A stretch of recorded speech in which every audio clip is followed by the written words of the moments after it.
Hello' friends, Jyotika মিক্সৰাইটিৰ মই জ্যোতিকা আপোনালোক সকলোকে স্বাগতম জনাইছোঁ। আশা কৰিছোঁ আপোনালোক ভালে আছে। ফ্ৰেণ্ডছ, দেখিছেনে এয়া কাপোৰ এযোৰ পিন্ধি আছোঁ। মই কাপোৰযোৰ বৰ্ডাৰ ডিজাইনত কৰিছোঁ।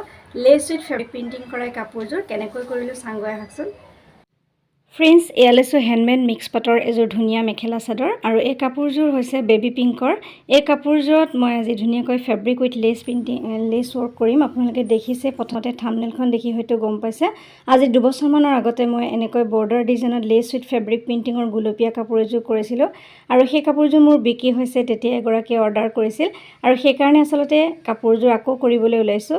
ইয়াত মাত্ৰ 3টা ৰঙেৰে কাপোৰযোৰ কৰিছোঁ, আৰু কেইবা ধৰণৰ লেছ ইয়াত ব্যৱহাৰ কৰিছোঁ।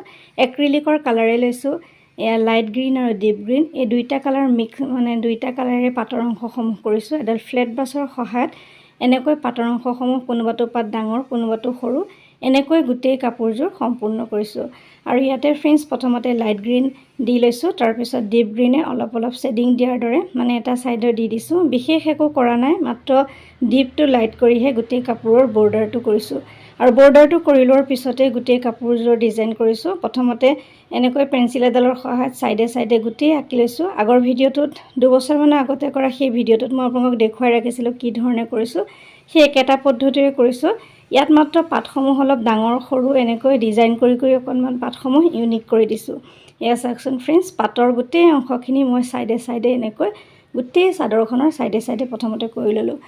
আৰু যিখিনি মাজৰ অংশ ঠাৰি অংশ, তাত মই এক্ৰিলিকৰ কালাৰে ইউজ কৰিম। যিটো মটীয়া ৰং, সেই ৰংটোৱে ঠাৰি অংশসমূহ দি যাম। আৰু গোটেই পাতসমূহ কৰি থকা মই বিশেষ দেখুৱাই থকা নাই, যিহেতু ভিডিঅ'টো বহুত দীঘল হৈ যাব। সেইকাৰণে অলপ দেখুৱাইছোঁ। ক'ৰবাত অকণমান য়েল্ল' টাচ দিছোঁ, খুব কমকৈ দিছোঁ, সেইকাৰণে দেখুওৱা নাই। আৰু ফুলসমূহ এনেকৈ ধুনীয়াকৈ দি লৈছিলোঁ, কেনেকুৱা লাগে চাবৰ কাৰণে। তাৰপিছত ফুলসমূহ দিয়াৰ পিছত এয়া চাওক, মাজে ফুলসমূহে কাট কৰি থৈ দিছোঁ, আৰু চাইডে যিখিনি ডিজাইন ফুলৰ অংশ, তাৰ গোটেইখিনি লগাই দিছিলোঁ বেলেগ ধৰণৰ। আৰু মাজৰ যিখিনি ঠাৰি অংশ দেখিছে, ব্ৰাউন কালাৰ দি দিছোঁ এডাল মিহি ব্ৰাছৰ সহায়ত। ফুলসমূহ দীঘল লেচৰ পৰা এনেকৈ কাট কৰি লৈছিলোঁ। আৰু ইয়াতে ফুলসমূহ পাতল হালধীয়া, তাৰপিছত আকাশী ৰং, ৰঙা, গুলপীয়া, নীলা, এনেকৈ কেইবা ধৰণৰ ফুল কাট কৰি মই ৰেডি কৰি লৈছিলোঁ, আৰু মিলাই চাইছিলোঁ কেনে লাগে। আৰু গোটেই বৰ্ডাৰ ডিজাইনটোত প্ৰথমতে চাদৰখনে কৰি লৈছিলোঁ। ফ্ৰেণ্ডছ, এয়া চাওক, গোটেই চাদৰখনৰ চাইডে এনেকৈ পাটৰ অংশসমূহ দি হোৱাৰ পিছত ঠাৰি অংশসমূহ দিলোঁ। তাৰপিছত কাট কৰি লোৱা সেই ফুলসমূহ আঠাৰ সহায়ত ধুনীয়াকৈ লগাই দিলোঁ। আৰু গোটেই কাপোৰযোৰৰ ডিজাইনটো এনেধৰণে কৰি যাম। আৰু ফুলসমূহ কাটিৰ পিছত ইয়াত আপোনালোকে কাটি লোৱাৰ পিছত ধুনীয়াকৈ আঠা লগাই দিব। আগতেতো দেখিছেই বিভিন্ন ধৰণৰ লেচ ৱৰ্ক মই কৰি থৈছোঁ। আজিৰ পৰা 2 বছৰ, 1 বছৰ আগত বহুত ধৰণৰ হেভি লেচ ৱৰ্ক কৰা কাপোৰ, বৰ্ডাৰ ডিজাইনতেই হওক বা ডাঙৰ পেইণ্টিঙৰ ফুলৰ, গোলাপ ফুলৰ মাজতেই হওক, লেচ লগাই ইউনিক ডিজাইন কৰা দেখিছে। আৰু আজিকালি আপোনালোকে দেখা পাব বিভিন্নজনে ধুনীয়াকৈ এনেকৈ লেচ উইথ ফেব্ৰিক প্ৰিণ্টিং কৰি আছে।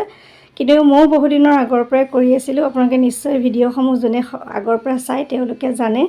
আৰু ইয়াত চাওক ফ্ৰেণ্ডছ, গোটেই চাদৰখনৰ চাইডে এনেকৈ সম্পূৰ্ণ লতাডাল এনেকৈ দি দিলোঁ। আৰু এইখিনি লেচ এনেকৈ কাট কৰি লৈছিলোঁ। মই দেখুওৱা নাই আৰু ইমানকৈ। আৰু যিহেতু মই লেচৰ কাম কৰিয়ে থাকোঁ, লেচ উইথ ফেব্ৰিক প্ৰিণ্টিঙৰ কাম বহুদিনৰ পৰাই কৰি আছোঁ, আৰু ইউনিক ডিজাইনসমূহ আপোনালোকৰ মাজলৈ আনি আছোঁ। আজিকালি অৱশ্যে পেজতো দেখিবলৈ পাব বিভিন্ন ধৰণৰ লেচৰ কাম কৰি থকা, বিভিন্নজনে কৰি আছে, দেখি আছে। কিন্তু 2 বছৰমানৰ আগতে ময়ো এনেকৈ লেচ উইথ ফেব্ৰিক প্ৰিণ্টিঙেৰে কৰা সেই গুলপীয়া কাপোৰযোৰ অৰ্ডাৰটো আকৌ ৰাখি এইযোৰ কাপোৰ আকৌ এবাৰ কৰিলোঁ। এইদৰে ফ্ৰেণ্ডছ, ৰঙা, পাতল আকাশী ৰং বা এনেকৈ এয়া সৰু ফুলৰ সেইটোও দিছোঁ। আৰু ইয়াত গোটেই পাতৰ চাইডে যিখিনি অংশ আছে, গোটেইখিনি গল্ডেন গ্লিটাৰ দি এনেকৈ সম্পূৰ্ণ কৰিছিলোঁ। আৰু গ্লিটাৰটো দি দিয়াতে খুব ধুনীয়া লগা হৈছে। আৰু ফুলসমূহ যিহেতু আৰ্টিফিচিয়েল এনেকৈ লগাই দিছোঁ, কাট কৰি ফ্লাৱাৰ লেচৰ পৰা কাট কৰি লগাই দিছোঁ। আৰু ইয়াতে এটা পাহি এটা মিৰ'ৰ লগাই দিছোঁ। যোৱাবাৰ কাপোৰযোৰত মই এটা মুকুতা লগাই দিছিলোঁ, আৰু এই কাপোৰযোৰত এটা মিৰ'ৰ লগাই দিছোঁ। কাপোৰযোৰ সম্পূৰ্ণ হৈ যোৱাতে আপোনালোকে পিন্ধোতে চাদৰখন নিশ্চয় আপোনালোকে দেখিছে। আৰু এনেকৈ গোটেই চাদৰৰ বৰ্ডাৰটো সম্পূৰ্ণ কৰিছিলোঁ গ্লিটাৰ ৱৰ্ক কৰি। আৰু ইয়াৰ ৰংকেইটা দেখিছে, মাজত সৰু এটা ফুল ফ্লাৱাৰ লেচ নতুনকৈ যিহেতু আহিছে, সেই লেচখিনিও ইয়াত কাট কৰি এটা দুটা অকণমান লগাই দিছোঁ।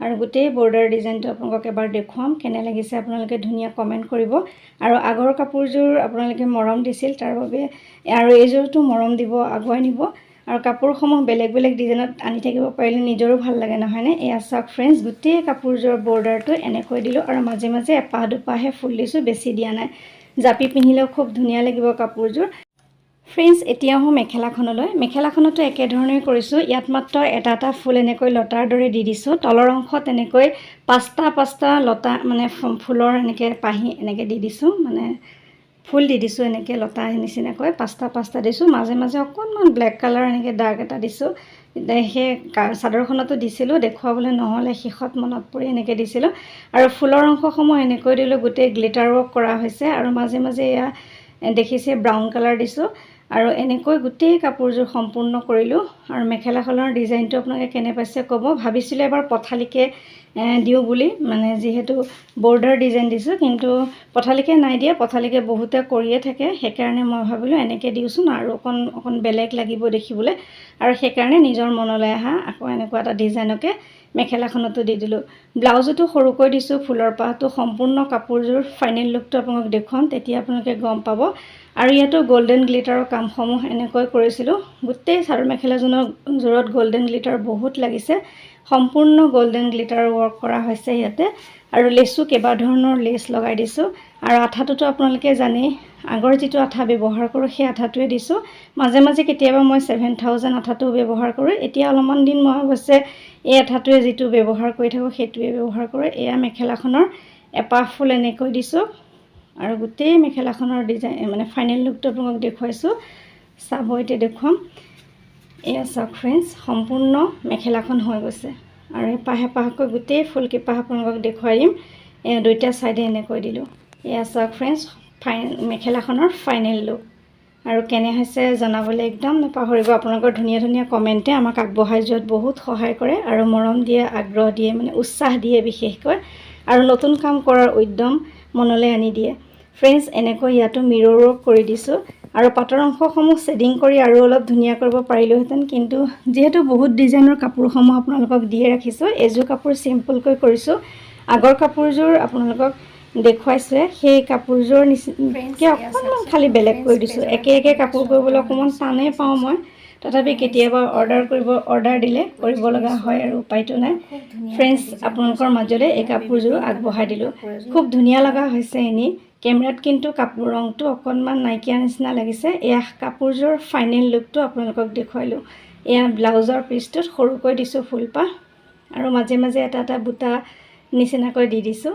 আৰু সম্পূৰ্ণ চাদৰ মেখেলাযোৰ এনেকৈ দেখুৱালোঁ যেতিয়া চাদৰ মেখেলাযোৰৰ কাম সম্পূৰ্ণ হৈছিল যিহেতু ফেব্ৰিক প্ৰিণ্টিং কৰিছোঁ 24 ঘণ্টাৰ পিছত উল্টাকৈ বা কাপোৰ এখন পাৰি আপোনালোকে ধুনীয়াকৈ প্ৰেছ কৰি দিবলৈ নাপাহৰিব ইস্ত্ৰি কৰি দিলে কাপোৰৰ মানে সেই পাতসমূহ বা যিখিনি অংশ কৰা যায় ফেব্ৰিকৰ ধুনীয়া হৈ থাকে আৰু দহিটো আপোনালোকে দেখিলে ফুলৰ তিনিটা ফুলৰ ৰঙেৰে দহিটো মানে কৰা হৈছে এয়া বগা ৰঙা আৰু হালধীয়া ৰঙেৰে কৰা হৈছে সম্পূৰ্ণ কাপোৰযোৰ কেনে হৈছে আকৌ সুধিছোঁ আপোনালোকে ধুনীয়া কমেণ্ট কৰিব আৰু আপোনালোকৰ মাজলৈ আকৌ এযোৰ নতুন কাপোৰ আজি লৈ আহিলোঁ ফ্ৰেণ্ডছ ইমান সময় মোৰ ভিডিঅ'টো চাই থকাৰ বাবে অশেষ ধন্যবাদ জনাইছোঁ